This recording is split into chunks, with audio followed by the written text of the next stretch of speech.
Congress party స్థానిక సంస్థల ఎన్నికలను లక్ష్యంగా చేసుకుని ముందుకు సాగుతోంది. లోకల్ బాడీస్ ఎన్నికల్లో ఏకపక్షంగా ఫలితాలను సాధించాలని ఈ మేరకు రకరకాల వ్యూహాలను అమలు చేస్తోంది పార్టీ. ముఖ్యంగా పంచాయతీలలో విజయం సాధించి తీరాలని గట్టి పట్టుదలతో ఉన్నట్టు తెలియవస్తోంది. ఈ ఎన్నికల్లో విజయం సాధించడం వల్ల రాజకీయంగా మరింత సుస్థిరత సాధించవచ్చునని అంచనా వేస్తోందట. క్షేత్రస్థాయిలో బలపడితే రాబోయే శాసనసభ ఎన్నికలలో మంచి ఫలితాలు సాధించవచ్చునని ఆలోచన చేస్తోందట. దీనికోసం వ్యూహరచన చేస్తోంది. దీనిపై ప్రైమ్ 9 ప్రత్యేక కథనం.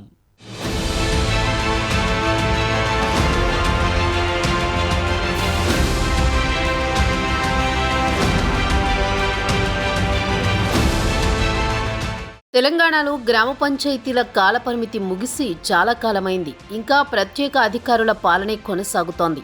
ఈ క్రమంలో త్వరలోనే స్థానిక సంస్థల ఎన్నికలు నిర్వహించాలని ప్రభుత్వం నిర్ణయానికి వచ్చినట్టు సమాచారం. అందుకే దానిని టార్గెట్గా పెట్టుకుని ప్రజలకు ఎన్నికల్లో ఇచ్చిన ప్రధాన హామీలను అమలు చేయాలని ప్లాన్ చేస్తోంది. ముందుగా పంచాయతీలకు, తర్వాత ఎంపీటీసీ, జెడ్పీటీసీ సభ్యుల ఎన్నికలను నిర్వహించాలని ప్రభుత్వం డిసైడ్ అయినట్టు సమాచారం. దీనికోసం అవసరమైన చట్ట సవరణలను ఇప్పటికే అసెంబ్లీ సమావేశాల్లో పూర్తి చేశారు. ఇప్పటికే అసెంబ్లీ, లోక్సభ ఎన్నికల్లో బీఆర్ఎస్కు గట్టి దెబ్బ తగిలింది. ఓటు బ్యాంకు సైతం భారీగా పడిపోయింది. ఇక స్థానిక సంస్థల ఎన్నికల్లోనూ ఆ పార్టీని గట్టి దెబ్బతీయాలని కాంగ్రెస్ పకడ్బందీ వ్యూహాన్ని అమలు చేస్తోంది. ఇప్పటికే అమలవుతున్న సంక్షేమ పథకాలతో పాటు కొత్తగా మరికొన్నింటిని ఇంప్లిమెంట్ చేసేందుకు సిద్ధమైంది. ప్రజలకు ఇచ్చిన హామీలను ఒక్కొక్కటిగా నెరవేరుస్తూ స్థానిక సంస్థల ఎన్నికల్లో సత్తా చాటాలని ప్రయత్నిస్తోంది.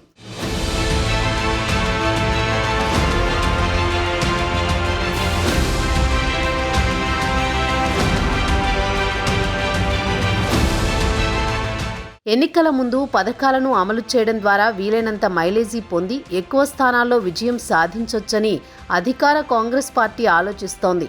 అందులో భాగంగానే ఇందిరమ్మ ఇండ్లు, రైతు భరోసా, కొత్త రేషన్ కార్డుల జారీ ప్రక్రియను ఈ నెల 26న రిపబ్లిక్ డే సందర్భంగా ప్రారంభించనుంది. మరోవైపు మాజీ ప్రజాప్రతినిధుల పెండింగ్ బిల్లులను సైతం విడుదల చేయాలని ఇప్పటికే నిర్ణయం తీసుకుంది. ఇప్పటికే కొంతమందికి బిల్లులు చెల్లించినట్లు తెలుస్తోంది.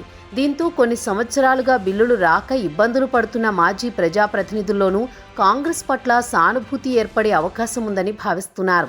6 గ్యారంటీల్లో రైతు భరోసా ప్రధానమైనది. ఈ పథకం ద్వారా రాష్ట్ర వ్యాప్తంగా 65 లక్షల మందికి పైగా లబ్ధిదారులు ఉన్నారు. ఈ నెల 26 తర్వాత వీరి ఖాతాల్లో నిధులు జమ చేయనుంది. ఈ పథకం ద్వారా ప్రతి గ్రామంలో భారీ సంఖ్యలో రైతులను సంతృప్తి పరచవచ్చని అధికార పార్టీ ఆలోచన. మరోవైపు క్రమంగా బలం పుంజుకుంటున్న బీజేపీని సైతం కట్టడి చేయాలని చూస్తోంది. ఉత్తర తెలంగాణలో బీజేపీ బలంగా ఉన్న సంగతి తెలిసిందే.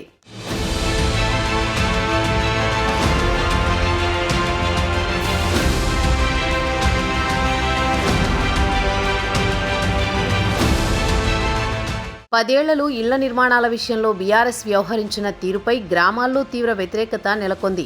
ఈ నేపథ్యంలో రాష్ట్ర వ్యాప్తంగా 4.5 లక్షల మంది లబ్ధిదారులను ఇందిరమ్మ ఇండ్లకు ఎంపిక చేయడం ద్వారా గ్రామాల్లో కాంగ్రెస్కు అనుకూల వాతావరణం ఏర్పడుతుందని ప్రభుత్వ పెద్దలు భావిస్తున్నారు.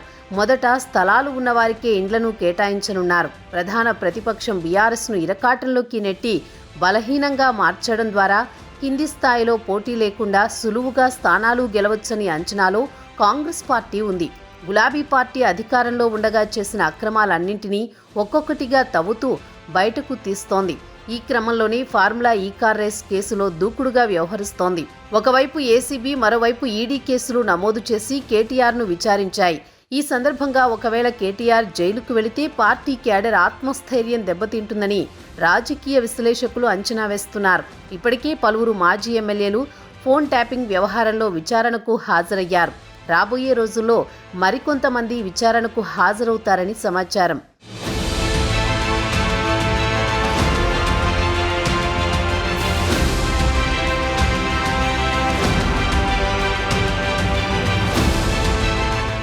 తెలంగాణలో పంచాయతీ ఎన్నికలకు కాంగ్రెస్ పూర్తిగా సిద్ధమైనట్లు ఆ పార్టీ శ్రేణులు చెబుతున్నాయి. పంచాయతీ ఎన్నికలకు గ్రామస్థాయి నుంచి పార్టీ శ్రేణులను సమాయత్తం చేసేందుకు ప్రణాళికలు సిద్ధం చేసుకున్నారని తెలుస్తోంది. జిల్లాల వారీగా పార్టీ పరిస్థితులను సమీక్షించి అన్ని జిల్లాల్లో పూర్తిస్థాయి పట్టు సాధించేందుకు వ్యూహాలను సిద్ధం చేసుకున్నట్టు సమాచారం. పార్టీ క్యాడర్లో ఉత్సాహం నింపేందుకు జిల్లాల వారీగా ఆయా పార్టీల అగ్రనేతలు సమావేశాలు నిర్వహించారు. అందుబాటులోకి వచ్చిన సాంకేతిక పరిజ్ఞానాన్ని వినియోగించుకుంటూ నిత్యం కార్యకర్తలకు అందుబాటులో ఉండేలా ప్రణాళికలు రచించుకున్నట్లు తెలుస్తోంది. వీటితో పాటు ఎక్స్, ఫేస్బుక్, ఇన్స్టాగ్రామ్, వాట్సాప్ వంటి సోషల్ మీడియా ద్వారా పార్టీకి సంబంధించిన సమాచారాన్ని ఎప్పటికప్పుడు చేరవేసేలా ఏర్పాట్లు చేస్తున్నారు. ముఖ్యంగా ప్రభుత్వ పథకాలను ప్రజల్లోకి తీసుకువెళ్లే విధంగా శ్రేణులను సమాయత్తం చేస్తోంది. మరోవైపు ప్రతిపక్షాల విమర్శలను తిప్పికొట్టే విధంగా నేతలు ఎప్పటికప్పుడు సిద్ధంగా ఉండాలని సూచిస్తోంది. చూడాలి స్థానిక సంస్థల ఎన్నికలు ఎప్పుడు జరుగుతాయో మరి.